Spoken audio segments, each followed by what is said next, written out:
দর্শক শুভেচ্ছা, আপনাদের সবাইকে আমন্ত্রণ জানাচ্ছি বাংলাদেশ স্পাইন অ্যান্ড অর্থোপেডিক হাসপাতাল নিবেদিত সুস্থ মেরুদণ্ড অনুষ্ঠানে।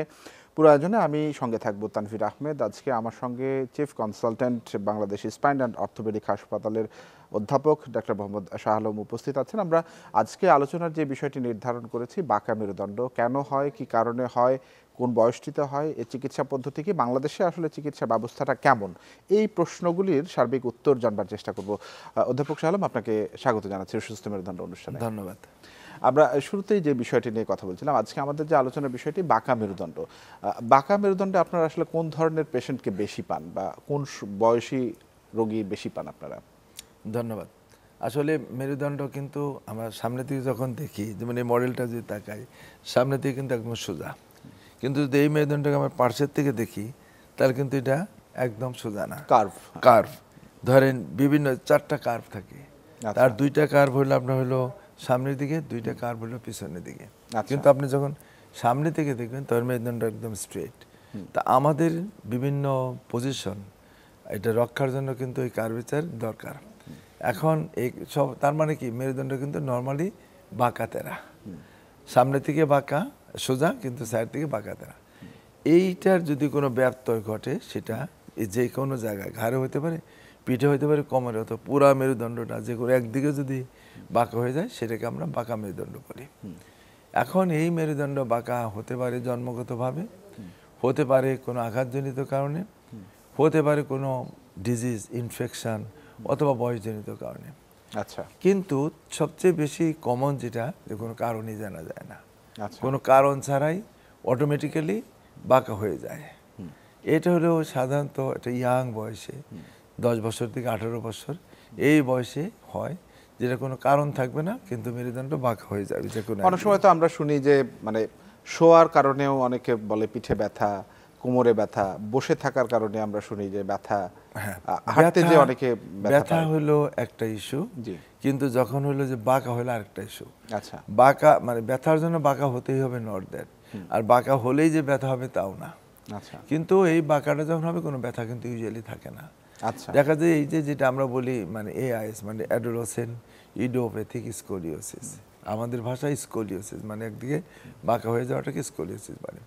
এখন এটা সাধারণত এই যে বললাম, মেয়ে বাচ্চাদের বেশি হয়, এবং এই অ্যাডোলেসেন্ট অর্থাৎ কিনা এই 10 থেকে 18 বছর এই যে বয়সের যে মানে ছেলে হোক মেয়ে হোক, এই বয়সটাকে আমরা অনেক সময় কি জন্মগত কারণেও কি বাঁকা মেরুদণ্ড? জন্মগত কারণেও হতে পারে, কিন্তু সেটা হলো এইটা না। সেটা যেমন জন্মগত কিছু কারণ থাকে, যে মেরুদণ্ডটা ধরেন ঠিক মতো ডেভেলপ হয় নাই।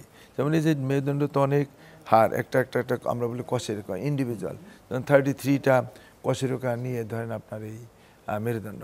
এটা যদি কোনো একটা একদিকে হলো না, বা কোনোটা 2 দিকে হলো না, অথবা আলাদা আলাদা না হয়ে আপনার অনেকটা জায়গা মিসিং, বা 2-3টা মিলে একটা হাড় হয়ে গেল, এরকম কন্ডিশন, যেটাকে আমরা বলি কনজেনিটাল, জন্মগত, সেটা আমরা এই এআইএস আমরা বলবো না। এআইএস হলো যা সাধারণত এই যে বললাম যে জাস্ট যৌবন মানে কিশোর এরকম হবে। যেরকম যদি আমরা ছবিটা দেখি, তাহলে দেখেন এরকম একটা বয়স, সেখানে দেখা যাবে যে আমাদের শোল্ডার জয়েন্ট, যেটা এই শোল্ডার জয়েন্টটা ধরেন মানে আনইভেন থাকবে, এক সমান্তরাল থাকবে না। পেলভিসটা, যেটা আমরা বাটক বলি, এরকম থাকবে। পিঠটা ধরেন উঁচু হয়ে যাবে, অনেক সময় দাঁড়াবে একদিকে হেলে গিয়ে দাঁড়াবে, হাঁটার টাইমে মনে হবে একটা পা আপনার ছোট হয়ে গেছে, সামনে ঝুঁকলে যে কোনো একদিকে উঁচু হয়ে যাবে, আমরা বলি রিভাম। এই যে আপনি পিছন দিকে দেখতেছেন একদম টিপিক্যাল এইরকম জিনিস যদি থাকে, কিন্তু তার হার কোনো ত্রুটি নাই, অন্য কোনো কিছুই ত্রুটি নাই, কিন্তু কোনো কারণ আজ পর্যন্ত আমরা জানতে পারি নাই যে কেন এটা হয়ে যাচ্ছে। সারা ওয়ার্ল্ডে এটা রিসার্চ হচ্ছে। দেখেন এই যে মেয়েটা, সে কিন্তু একদম ওইরকম শুয়ে থাকতে থাকতে, ভালো করে লক্ষ্য করেন, বাম দিকে ঘায়ের মতো হয়ে গেছে। আচ্ছা, সো এরকম যখন বাঁকা হয়ে যাবে, দেখেন তার বাম দিকে উঁচু শোল্ডারটা, তার নিচের দিকে দেন আপনার বাটকটা, যেটা আমরা বলি পেলভিস, একদিকে টিল্ট হয়ে গেছে। আবার পেটটা মনে ডান সাইডে দেখেন ভিতরে ঢোকা, আবার বাম দিকে পিঠটা একদম উঁচু হয়ে, ও শুয়ে থাকতে থাকতে ধরেন ও কিন্তু বাঁকা হয়ে গেছে, আর মানে ঘা হয়ে গেছে। তাহলে মানে মেরুদণ্ড বাঁকা হয়ে গেলে তো স্বাভাবিক হাঁটা চলাতেও নিশ্চয়ই সমস্যা বোধ করে। এক নম্বর হলো দেখতে খুব অসুন্দর, দেখতে তার সৌন্দর্যটা মানে অন্যরকম হয়ে যাবে, একদিকে হেলে দুলে হাঁটবে, উঁচু হয়ে যাবে, মানে মোট কথা একটা অ্যাবনর্মাল গেট, আমরা যেটা অস্বাভাবিক একটা হাঁটা থাকে। এই মেরুদণ্ডটা কি সোজা করা যায় এই বয়সে? হ্যাঁ, সেটাই বলছি যে এখন ধরেন ওর ও তো প্রাপ্ত বয়স অ্যারাউন্ড 20। আমাদের হলো যে হয়ও কিন্তু এটা 10 থেকে 18 বছরের মধ্যে সবচেয়ে বেশি থাকে। এই যে দেখেন আপনি এক্সরেটা, এখন যে এক্সরে দেখেন কত বাঁক আসে, এবং যখন একদিকে হেলে যায় অনেক বাঁকা হয়ে যায়। এইরকম বাঁকা যদি লং টাইম থাকে, এদের কিন্তু ব্যথা শুরু হয়ে যায়, পিছনে ঘা হয়ে যাবে, এবং দেখতে তো অসৌন্দর্য হবে। এবং খাদ্য পরিপাকের ক্ষেত্রেও তো সমস্যা। খাদ্য পরিপাকের ক্ষেত্রে যেমন এটা আমরা যেমন অপারেশনের একটা ছবি চলে আসছে, আমরা ওইটা বলি যে অপারেশন করলে কিন্তু এখন অনেকটাই সোজা হয়ে গেছে, এবং পরে যদি পরেরটা যদি আমরা যাই তাহলে আমরা দেখতে পারবো যে তার সৌন্দর্য দেখেন। প্রথম ছবিটা দেখেন, দেখতে কেমন তার অসৌন্দর্য ছিল, দেখতে যেমন সুন্দর লাগতো না। পরেরটা দেখেন আপনি ব্যালেন্স হয়েছে, শোল্ডারটা একদম সোজা, এবং থার্ডটা কয়েকদিন পরে দেন তার উঁচু ভাবটা কত উঁচু ছিল, বাম দিকে একদম নিচু হয়ে গেছে। এক্সরে যদি আপনি ফাইনাল দেখেন দেন কত বাঁকা, অলমোস্ট নর্মাল। একটা লেভেল পর্যন্ত আমরা বলি মানে ডিগ্রি, যেমন কবজ অ্যাঙ্গেল, যে আমরা অ্যাঙ্গুলেশনটা যদি লেস দ্যান 40 হয়, ওটা কিন্তু আমাদের একটা গ্রহণযোগ্য। এবং এটা দেখেন অনলি ফিউ ডিগ্রিজ আছে। তার কসমেটিক্যালি অর্থাৎ যে সৌন্দর্য দেখার, যে একজনকে আমরা সবাই চাই যে আমাকে দেখতে সুন্দর লাগুক, আর এই ইয়াং প্রাপ্তবয়সের ছেলে মেয়ে তারা তো আরও বেশি চাবে যে আমাকে যেন সবচেয়ে বেশি সুন্দর লাগে। তাহলে এখন যদি আমরা এইটা তুলনা করি যে সার্জারির আগে ঘাটা শুকিয়ে গেছে, আপনাদের উঁচুটা নিচু হয়ে গেছে, দুই দিকে ব্যালেন্স, এখন আর ডান দিকে পেটটা যে ভিতরে ঢুকানো ছিল সেটা আর নাই। অপারেশনের পরে স্বাভাবিক অবস্থায় ফিরতে কতদিন সময় লাগে? Immediately after surgery. আচ্ছা, ধরেন এটা এমন না যে একটাই ভয় থাকে, এই সার্জারিগুলো আমরা খুব ভয় পাই, অনেক সময় পাগুলো অবশ হয়ে যায়, প্যারালাইসিস হইতে পারে, এটা একটা খুব বড় ভয়। সারা ওয়ার্ল্ডে ধরেন এটা একটা ভয় থাকে যে এই সার্জারিগুলো, বিশেষ করে যদি এরকম প্রাপ্তবয়সে করি, কারণ হাড়গুলো তখন শক্ত হয়ে যায়, স্নায়ুতন্ত্রগুলো শক্ত হয়ে যায়, একটা পর্যায়ে থাকে রিজিড বলি আমরা। হাসপাতালে কতদিন থাকতে হয়? হাসপাতালে ইউজুয়ালি ধরেন 3-4 দিন পরেও আমরা ছুটি দিই।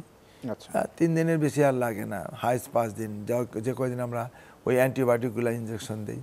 বাট অনেক রুগীরা সাধারণত এটা তো আমরা দেখলাম যে একদম টিনেজ, যারা 10 থেকে 18 বছর 20 বছর এই বয়সী, যারা একটু মধ্যবয়স্ক বা একটু বয়স্ক মানুষ, তাদের চিকিৎসাটা কেমন? বা যদি ধরেন হাড়ের একটু ক্ষয় হয় না, বা একটু দুর্বল হয়, তো অন্য পর্যায়ে চলে গেল, ক্ষয়ের জন্য তো ধরেন আলাদা সার্জারি। বাট যখন মেরুদণ্ড বাঁকা হয়ে যায়, তখন ধরেন যে যেমন অনেকে আছে যে একটা বয়সের পর ঠিক আছে আমি বাঁকা হইলাম, অসুবিধা নাই, আমাকে দেখতে একটু অসৌন্দর্য লাগলো, সমস্যা মেনে নেওয়া যায় যদি তার অন্য কোনো প্রবলেম না থাকে।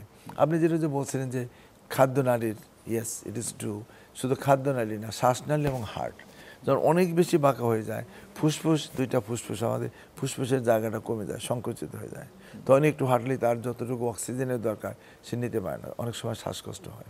আবার অনেক সময় দেখা যায় যে হাঁটবে, আমাদের অক্সিজেনের ডিমান্ড মিট আপ করে লাংস, ফুসফুস তৈরি করতেছে, কিন্তু সারা শরীরে যে রক্তের মধ্যে অক্সিজেন নেবে না, হার্টও তখন কম্প্রোমাইজ হয়ে যায়, তখন অল্পতে সে তার অনেক সময় হার্টবিট বেড়ে যায়, সে তার হলো মানে যেটা বলি যে আমরা শ্বাসকষ্টের কথা বলি, তার বুক ধরপড়ের কথা বলি, এটা হলো আপনার হার্ট এবং ফুসফুস হবে।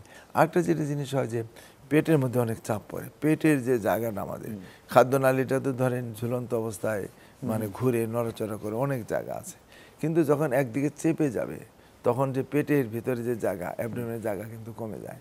এটা কমে গেলে তখন কিন্তু আমরা অল্প একটু খেলেই ধরেন আপনার হলো মনে হয় অনেক বেশি খেয়ে ফেলছে, সে বেশি খেতে পারবে না, তার অল্পতে মানে পেটটা ভরবে, তার এরকম করতে থাকবে। আরেকটা যেটা আমার যেটা বিষয় আসলে আপনার কাছে জানার ছিল যে যেহেতু আমরা বলছি টিনেজ বয়সটাতে এই রোগটা হচ্ছে, আর একটা হচ্ছে যে মধ্যবয়স্ক বা বয়স্ক, তাদের ক্ষেত্রে চিকিৎসায় সফলতার হারটা কেমন? একটা টিনেজ মানুষকে অপারেশন করে আপনারা যেভাবে সফল হচ্ছেন, বয়স্ক বা মধ্যবয়স্ক রোগীদেরকে চিকিৎসা করে ঠিক সেই সফলতার হারটুকু? হ্যাঁ, সফলতার হার দুইটাই ভালো, তবে ধরেন যত ইয়াং বয়সে করা যায় ফলটা তত ভালো। একদম সিম্পল ধরেন আগের একটু কথা বলিনি, যদি টিনেজ মেয়েদের যদি হয়, যেটা অনেক সময় হয়ে যায় যখন পেটে বাচ্চা আসে বিয়ে হয়ে যাওয়ার পর, যখন সাধারণত দেখা যায় কি আমাদের দেশে খুব ধনী মানুষরা তো আগেই এটা চিকিৎসার জন্য চেষ্টা করে, কিন্তু একটা ক্লাস তারা অত ইগনোর করে, অত গুরুত্ব দেয় না।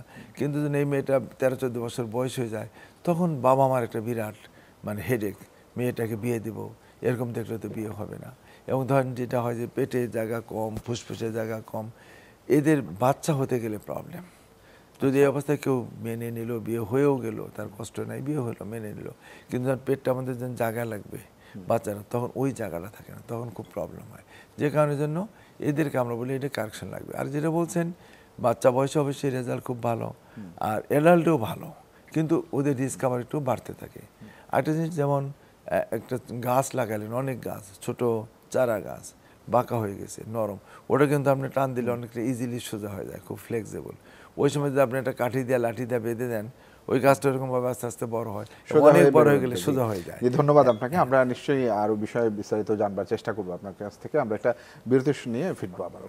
দর্শক, আপনারা দেখছেন বাংলাদেশ স্পাইন অ্যান্ড অর্থোপেডিক হাসপাতাল নিবেদিত সুস্থ মেরুদণ্ড অনুষ্ঠান। একটা বিরতির সময় হয়েছে, ফিরছে একটু পরেই, সঙ্গেই থাকুন আমাদের।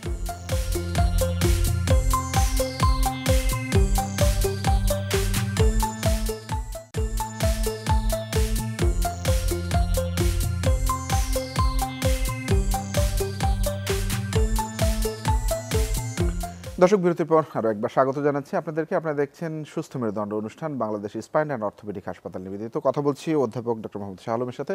আমরা বিরতিতে যাবার আগে চিকিৎসার বিষয়ে কথা বলছিলাম, যে চিকিৎসা ব্যয় সম্বন্ধে একটু জানতে চাই, এবং চিকিৎসা পদ্ধতি নিয়ে আপনি বলেছেন দেশের বাইরে এবং দেশের সঙ্গে যদি আমরা একটু তুলনা করি, সেক্ষেত্রে যদি কীভাবে মূল্যায়ন করবেন বিষয়টিকে। ধরেন এক সময় কিন্তু আমরা এটার অপারেশন হয় বা করা সম্ভব আমরা চিন্তাও করতে পারতাম না, কিন্তু এখন কিন্তু ধরেন আমাদের প্রায় 10-15 বছরে, 15 বছর না, সিন্স 2022 প্রায় 22 বছর হয়ে গেছে, আমরা কিন্তু এখন অনেক কেস করতেছি। এবং যেমন আপনার অলমোস্ট বাহিরের আর আমাদের দেশে যদি আমরা তুলনা করেন স্কোলিসিস, আমরা ধরেন প্রায় 95% আমরা কিন্তু কভার করতে পারি। অনলি হাইটেক, ভেরি রিজিড, যেটা আমরা যেমন আমার সেন্টারে যদি তুলনা করি বা বাংলাদেশের প্রেক্ষাপটে আমাদের হসপিটালে সবচেয়ে বেশি এই স্কোলিসিস সার্জারি হয়। ইভেন আমি যখন গভর্নমেন্ট হসপিটালে কাজ করতাম, তখনও আমাদের সেন্টারে, আমি যে হসপিটালে থাকতাম ওখানে আমাদের বেশি স্কোলিসিস ডেভেলপ করছে, কারণ আমাদের একটা স্ট্রং টিম আছে। যেমন আমার হসপিটালে প্রায় 15-20 জনের একটা টিম আছে, আমরা করি। এবং আমাদের এই সেবা স্কোলিওসিস অলমোস্ট কম্পেয়ারেবল, যে কোনো জায়গা থেকে আপনি কম্পেয়ার করতে পারেন। বাট ইট ইজ ট্রু, যেমন যদি ধরেন একটা আমেরিকার একটা 5 স্টার হোটেল, আমাদেরও 5 স্টার হোটেল, বাট যেমন কিছু ডিফারেন্স থাকে। ওই ধরেন হসপিটালে যে গেট আপ, অন্য ফ্যাসিলিটিস হয়তো আমরা ওইরকম আমাদের নাই, বাট আমাদের টেকনিক্যাল যে জিনিস আমাদের কিন্তু অলমোস্ট 95 to 97%। টেকনিক্যালি বলতে কি আপনি মেশিনারিজের কথা বলছেন? মেশিনারিজের কথা বলছি। যেমন আমাদের সেন্টারে ধরেন বাংলাদেশে মাত্র 3টা বা 4টা সেন্টার আছে, যেটা আমরা বলছিলাম যে অপারেশন করার টাইম অনেক সময় যে অবশ ভাব হয়ে যায়, প্যারালাইসিসের যে ভয়টা থাকে, আমাদের সেন্টারে কিন্তু একটা মেশিন আছে, এবং ভেরি কস্টলি মেশিন। ওই জিনিসটা কিন্তু আমাদের গাইড করে। এটা চিকিৎসা ব্যয় সম্বন্ধে জানতে চাই। অফকোর্স এটা কিন্তু একটু ব্যয়বহুল চিকিৎসা। ব্যয়বহুল বলতে এরকম যে যে জিনিসগুলো আমরা লাগাই পার্মানেন্টলি থেকে যাবে। এখন এই ব্যয় যদি আমরা ডেভেলপড কান্ট্রি চিন্তা করি, ইউরোপ আমেরিকা, ওর সামনে আমাদের কিছুই না। তখন আমাদের এরকম একটা অপারেশন করতে হয়তো হাইস্ট যদি আমাদের লাগে 5-6 লাখ টাকা, আর যদি ধরেন কেউ যদি আমেরিকান জিনিস লাগে হয়তো 7-8 লাখ টাকা লাগবে। আর ধরেন এটা যদি আমেরিকান 1-2 কোটি টাকা লাগবে। সিঙ্গাপুরের মধ্যে জায়গা ধরেন 80-90-70 লাখ টাকার নিচে আপনি পারবেন না। ইন্ডিয়ার যদি আপনি ভালো সেন্টার করেন 30-35 লক্ষ টাকা লাগবে। সো নর্মাল যদি কোনো সেন্টারে আপনি যান ইন্ডিয়ায়, 12-15 লক্ষ টাকা নিচে কোথাও পারবে না। বাট আমরা কিন্তু আমাদের সেন্টারে গেলেও 3-4 লাখ টাকা, 5 লাখ টাকা হাইস্ট, এর মধ্যে কিন্তু হয়ে যায়। কারণ এই যে স্ক্রুগুলো আমরা লাগাই, অনেক সময় আমরা এর চেয়ে কমেও লাগাই, কারণ কমেও করি, কারণ এই একটা স্ক্রুগুলো একদম মিনিমাম যদি দাম নেন তাও প্রায় 4-5 হাজার টাকা আছে। আমরা একটু বাঁকা মেরুদণ্ডের যে বিষয় নিয়ে আপনি কথা বলছেন, যে 33টা কশেরোকা নিয়ে আসলে মেরুদণ্ডটা গঠিত, সেক্ষেত্রে আপনারা যখন বাঁকা মেরুদণ্ডের যেই সিমটমগুলি আপনারা পান, সেখানে কি 33টা কশেরোকাই থাকে নাকি কম বেশিও হয়? আমরা যেটা এটা বলছি যে এটা কিন্তু কশেরোকার কোনো ঘাটতি থাকে না, কিন্তু যেটা আপনাকে প্রথমে বলছিলাম যে জন্মগত যে ত্রুটির জন্য যে ডেভেলপমেন্টাল, সে একটা হাড় পুরাটা হয় নাই, একটা হাড় মিসিং, অথবা একটা হাড় অর্ধেকটা হলো, অথবা 3-4টা হাড় যেটা আলাদা আলাদা হওয়ার কথা আলাদা হলো না।